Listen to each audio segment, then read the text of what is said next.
Şinavendan uçağın radyoya denge gelden baş İrude Hiçliği 2024 çarşamba Brüksel'e saat 8 amedede. Gutarine Jamen uçağın serisi ve peşkeş bikendem damazat yare ber apoya.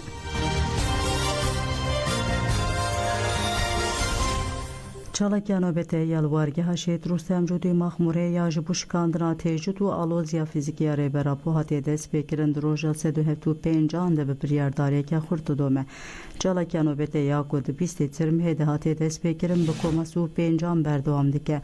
Merasıma devir girtina koma çalakya bir dakika kriz girtine ji bu tevayı şeyden tevger azadya Kurdistan hati des bekirin pişti rez girtine liserna ve koma suhu çaran Ali Bilehi Ahvi.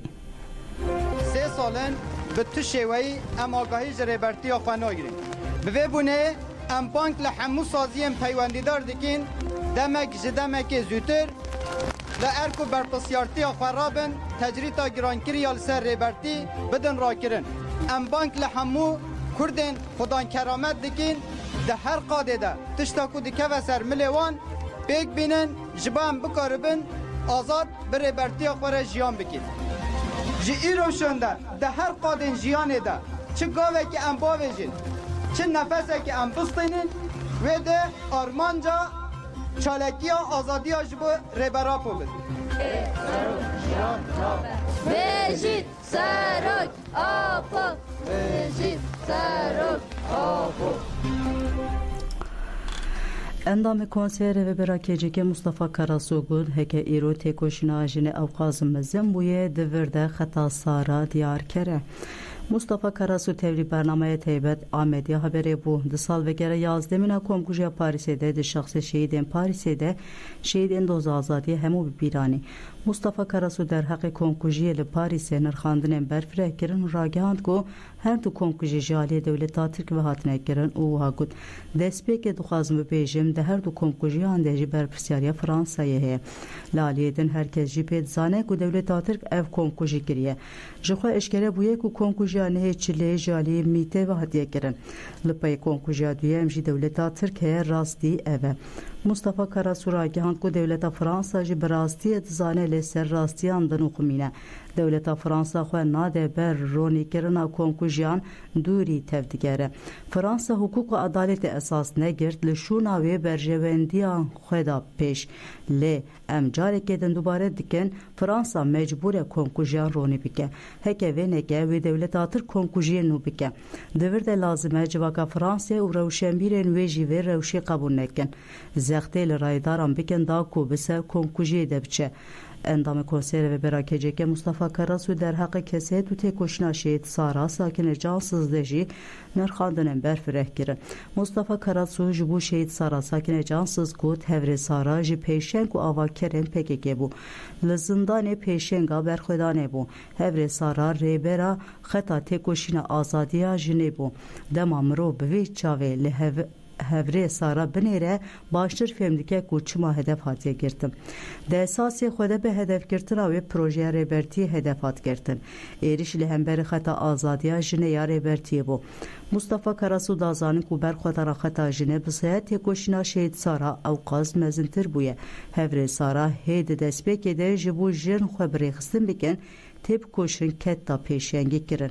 Sara jina yeken bu ku tevri tevgere apoyi bu. Sekna Sara helvestave ya zindane de bandor le hemu jinen kurtkir. Hej dema zindane de bu ev jibu jinan efsane u idol bu. Heke iru tekoşina jine avqaz mezin buye devir de xeta Sara diyar kere.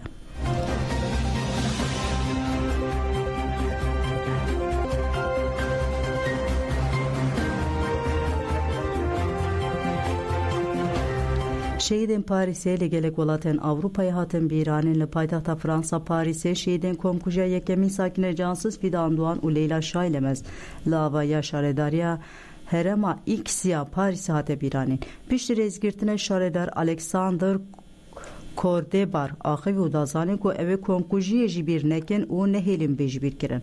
Alexander Bertek nîşanî nepeniya dewletê ya li ser dosya komkujê da û got ez û ekîba xwe teva bi gelê Kurd re ne. Li hemberî êrişa li dijî gelê Kurd û Parîsê em ê bibin mertal. Gelê Fransa û tevaya Awropa ji sedema şerê li dijî çeteyên Daişê deyindarê Kurdan e. Pişre berdevka karên derve ya CDKF bêrîvan Firacî axivî got êrişa heftêçileya 2015 ya Charlie Hebdo bibîr xist û wiha got evîn goyî li Reqqeyê li dijî kesên ku ev êriş kirin şer kir. Lê li Fransa li navenda paytexta Parîs hate şehîd kirin. Li vê dewleta Fransa komkujiyan ronî bike. Bîranîn belgefîlma sê jinê şoreşger dewam kir. Pişre parêzerê dozê Silîver Botil axivî got heya me ji nexweşiya Ömer Güney hebû. Ji ber vê yekê me hew da ku em berpirseke em bersiveke lezgin jî Tirkiye bigirin lê Tirkiye bersiv nedame. Li Almanya bajarê Dresdenê şehîdên komkuja yekemîn ya Parisê sakine cansız Fidan Doğan û Leyla Şaylemez hatin bîranîn. Merasima bîranî û pêşengiya mesajîne li avaya navenda civaka Kurta Demokratîk hate pêkanîn. Piştî rêzgirtina televizyona li ser têkoşîna şehîdan hate tamaşekirin û xaftin hate kirin. Bîranîn bi duruşmeyan bidawî bû. Li Norveç bajarê Oslo jî ji bo komkujiyê li Parîsê li ber konsolosxaneya Fransa çalakî hate kirin.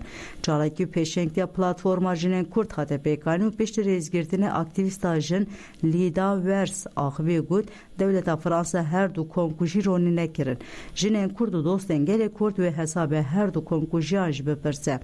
Pişre li ser navê ciwanên Partiya Sorya Norveçê û Komîteya Femînîst jî axaftin hate kirin. Piştî axaftinan şandeyek ji çalekgeran dosyayek radestê nûnerên konsolosxanê kirin. Çalakî bi duruşmeyan bidawî bû. Li Fransa bajarê Strasbourgê jî ji bo şehîdên Parîsê bi meş û mîtingekê hate bîranîn. Meş û mîting bi pêşengiya înisiyatîfa jinê ya Zîn li qada Kleber hate pêkanîn. Piştî rêzgirtina axaftin hate kirin û bank li dewleta Fransa hat kirin ku her du komkujiyên li Parîsê ronî bike. Di meş û mîtingê de belevok hatin belav kirin.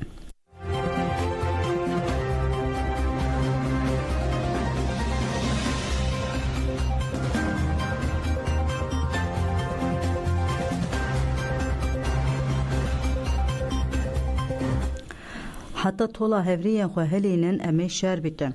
Gerlay HPG Kemal Pîr di salvegera yazdemîn ya komkujiya Parîsê ji anîfera axivî û di keseta Sara Rojbîn û Ronahî de hemû şehîdên azadiyê bibîranî. Gerîla Kemal Pîr got heval Sara ji destpêka şoreşa heta roja şehadetê têkoşîneke mezin meşan. Şehadeta wê û hevalên wê ji bo gelê me êşeke mezin bû. Ev ê jî veguherî hêzeke mezin dewleta Tirk wê hesabê wê komkujiyê bide. Hevala Sara çanda Kurd ya berxwedan û têkoşînê temsîl dikir. Di çanda Kurdê serîtewandina li ber dijminîne. Ji ber vê yekê berxwedana Hevrê Sara berxwedaneke ji rêzê nîne em jî diriya wê de têkoşînê dike. Kemal Pîr diyar kir ku sakine cansız Sara di pirtûka xwe de digot jiyana min timî şer bû em jî di vê riyê de heta azadî mîsoger bibe ev ê têkoşînê bikin. Dibe ku Hevrê Sara niha bi rengê fîzîkî li gel me nîne. Lêbele bi mîratiya wê ya berxwedanê bi têkoşîna wê em ê li dijî dijminê dagîker şer bikin. Heta ku tola hevriyên xwe hilînin em ê bênaber têkoşînê bikin.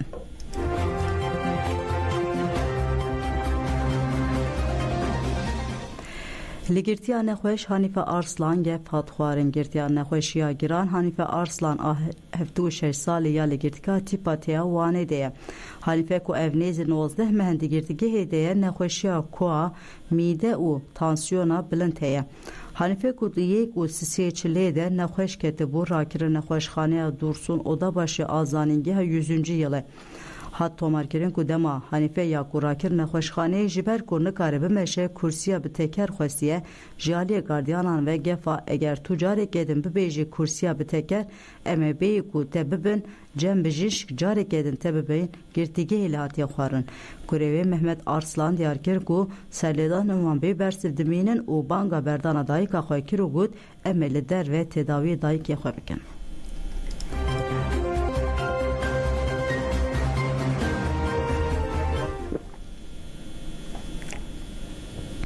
AKP li Hezoyê 1305 hilbijêrên xeyalî çêkirin. AKP li Kurdistanê de ku dolabên xwe dewam dike ji bo şaredariyên gel Kurd bigire. Di hilbijartinên herêmî yên 2019 de ji bo bandorê li encamên sindoqan bike leşker sevkî navçî hatibûn kirin. Bu borênin HDP 3856 deng, AKP jî 3332 deng standibû. AKP di hilbijartinê de bi 524 dengan têk çûbû 13 mijdara 2019 şaredarî dagir kiribû. Hat zanîn AKP ji bo di hilbijartinê de şaredariyê bi dest bixe taxa hürriyetê li kolana şehîtlikê li ser navnîşana bihejmara 93 de 246 li ser navnîşana 93 e 212 li ser navnîşana 93 c 55 li ser navnîşana 93 f 47 li ser navnîşana 93 g 130 li ser navnîşana 93 l suhune li ser navnîşana 93 h 64 bi giştî 793 hilbijêrên xeyalî hatine qeyd kirin. Li taxa Elhuavanê jî li ser hin navnîşanan 86 hilbijêr hatine qeyd kirin. Li taxa Camiyê jî li ser hin navnîşanan 271 kes wekî hilbijêr hatine tomar kirin. Hilbijêrên li vir hatine qeyd kirin hin bajarên din jî qeydên wan hene. Hin ji wan kesan hin jî li ser qeydên bajarê nû û navçeya Rêzan qeyd kirîne. Rêxistina navçeyê ya Dem Partiyê ragihand ku dê li ser lijneya hilbijartinê ya navçeyê bidin û îtirazê bikin.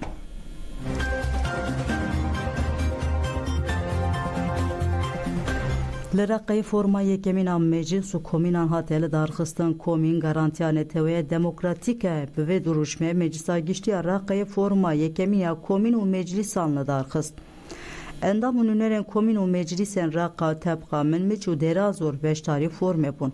Hevserokê Meclisa Gelan a Rêveberiya Xwesera Demokratîk ya Herêma Bakur û Şatê Sûriye Hüseyin Osman li vir axivî. Hüseyin Osman eşkere kir ku di hevpeyvîna civakî de herî zêde rola komîn û meclîsan heye.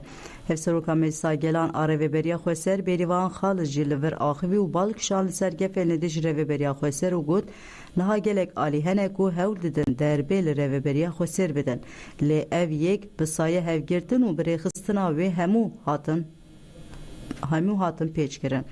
Pişta axaftinên mijarê wekî civak û jiyan aboriyan komînal projeyên jin û civaka ahlaqî hate nîqaş kirin. Di nîqaşê de pêşniyar û nêrînên beşdaran hate girtin. Forum bi encamnameyê bi dawî bû di encamnameyê de ev xal derketin pêş. Mezinkirina asa têkoşînê û beşdarbûna ji çalakî û pengavên Banka Azadiya Rêbera Po dikin. Pêkarina zagonên di hevpeymana civakî de salê carekê ji bo meclis û komînan forum û semîner bên dayîn xebatên ji bo piştgirîdayîna aboriya civakî a komînê werin xurt kirin.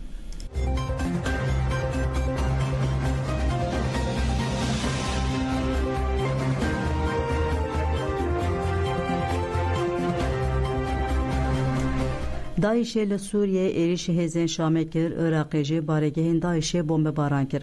Çeteyên Daişê li herêma Mehata Salîsê ya li Çolistana Ten Tumbir êrişî otobûsekê leşkerên hikûmeta Şamê kir. Cihê ku Daişê êriş lê kir dikeve rojhilata Humsê. Di encamê de 14 leşkerên Sûrî hatin kuştin, zêdeyê 19 birîndar bûn.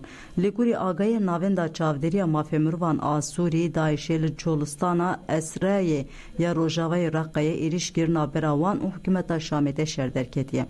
Daîş berber navenda Çolistanê ve vekişiyane de êrişê de leşkereke payabilind û endameke Tîfa Elwetanî hatiye kuştin. Hat zanîn li Çolistana Sûrî ji serê salê ve ji ber êrişên Daişê rewş ne arame. Li aliyê din balafirên şerên Iraqê û noxteyên Daişê yên li parêzgeha Kerkûkê bombe kirin. Hat zanîn balafirên şer sê caran noxteyên Daişê li herêma Wadî el-Şay a li Kerkûkê bombe kirine gelek çete hatine kuştin. Di heman demede di bombebaranê de gelek cebilxane û maddeyên lojîstikê yên çeteyan jî hatiye îmha kirin. Saziya Ewlekariya ya Iraqê da zanîn li Baxda komek çeteyên karê amadekirina